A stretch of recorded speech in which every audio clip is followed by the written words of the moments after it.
ভাই, আপনি তিনটা প্রশ্ন করেছেন। প্রথমে আপনার মত অনুযায়ী বিবর্তনের থিওরি বললেন, তারপর বললেন এখানে ঈশ্বর কিভাবে আসছেন। দ্বিতীয় প্রশ্ন, ঈশ্বর এই সবকিছু সৃষ্টি করার পরে তার কতখানি শক্তি কমে গেছে। তৃতীয় প্রশ্ন, যে অসুস্থ হলে আমরা সবাই হাসপাতালে যাই, কেন মন্দির মসজিদে যাই না। তিনটা প্রশ্ন করেছেন। বলছেন প্রশ্নগুলো ছোট, তবে উত্তরটা অনেক লম্বা। তা এখানে বিস্তারিত উত্তর দিতে গেলে সময় লাগবে। ভাই, আপনি এখানে হোমো স্যাপিয়েন্সের ব্যাপারে বেশ কিছু কথা বললেন। এখানে বিবর্তনের থিওরির কথা বলছেন আপনি, থিওরি অফ ইভলিউশন। আমি মেডিকেল ডাক্তার, আমি আমার জীবনে এমন কোনো বই দেখিনি যেটা বলছে ফ্যাক্ট অফ ইভলিউশন। এটা থিওরি অফ ইভলিউশন।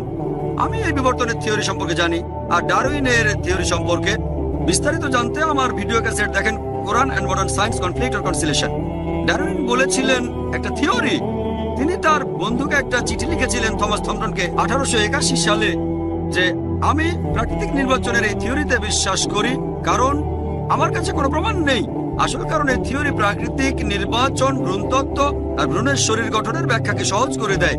কোনো বই বলছে না দ্য ফ্যাক্ট অফ ইভলিউশন। সব বই বলছে থিওরি অফ ইভলিউশন। সেজন্যই আমরা বন্ধু বান্ধবদের বলতে শুনতাম যে যদি তুমি ডারউইনের সময় জন্মাতে, তার থিওরিটা সত্য বলে প্রমাণিত হয়ে যেত। আসলে ঠাট্টা করে বলছে বাদরের মতো। এখানে অনেক কিছু অসম্পূর্ণ। ডারউইন নিজেই বলেছেন অনেক কিছু এখনো অজানা।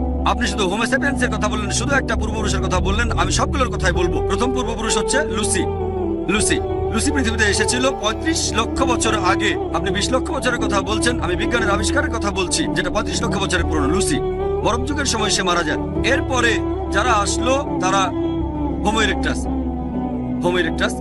প্রায় 5 লক্ষ বছর আগে। এরপরে আসলো নিয়ান্ডারথাল মানুষ, 3 নম্বর, এটা প্রায় 40,000 বছর আগে। আর সব শেষে এলো ক্রো-ম্যাগনন। তবে এদের মধ্যে কোন রকম যোগসূত্র নেই, এটা শুধুই একটা অনুমান। পিপিগ্রাসের মত অনুযায়ী, পিপিগ্রাসের মতে, তিনি প্যারিসের সোজিন ইউনিভার্সিটিতে ইভলিউশনারি স্টাডিজের চেয়ারম্যান। 1971 সালে তিনি বলেছিলেন এটা হলো কল্পনার লাগামকে একেবারে ছেড়ে দেয়া, যখন আবর্জনা ঘেটে ঠিক করছেন কে আমাদের পূর্বপুরুষ। আমি জানি কিছু লোক ডারউইনের থিওরির কথা বলে থাকে। আমি মেডিকেল ডাক্তার, আমি ব্যাপারটা জানি। তবে এটা কি জানেন, এমন কয়েকশো বিজ্ঞানী আছে যারা থিওরির বিরুদ্ধে কথা বলেন। কিছু বিজ্ঞানী এটার পক্ষে বলেন, আরো বেশি বিজ্ঞানী আছেন এর বিপক্ষে। আরো বিস্তারিত জানতে আমার ভিডিও ক্যাসেট দেখতে পারেন, কোরআন এন্ড মডার্ন সায়েন্স। কিছু বিজ্ঞানী এটার পক্ষে, কারণ এটা ইভলিউশনের ফ্যাক্ট না। থিওরি সমর্থন করা যায়, কোরআন কোনো থিওরি বা অনুমানকে সমর্থন করে না। কোরআন বলে ফ্যাক্ট সম্পর্কে। আপনি 20 লক্ষ বছরের কথা বললেন। আল্লাহ সুবহানাহু ওয়া তাআলার কোনো শুরু নেই। মানুষ কবে এসেছে কেউ নির্দিষ্ট করে জানে না, কেউ জানে না। আমরা অনুমান করতে পারি, বিজ্ঞান অনুমান করে। তবে কোরআন বলছে প্রথম মানুষ হলেন আদম আলাইহিস সালাম, প্রথম মানুষ। আর তার সাথে ছিলেন হাওয়া রাদিয়াল্লাহু আনহা। মানুষ এখনো সেটা জানতে পারেনি।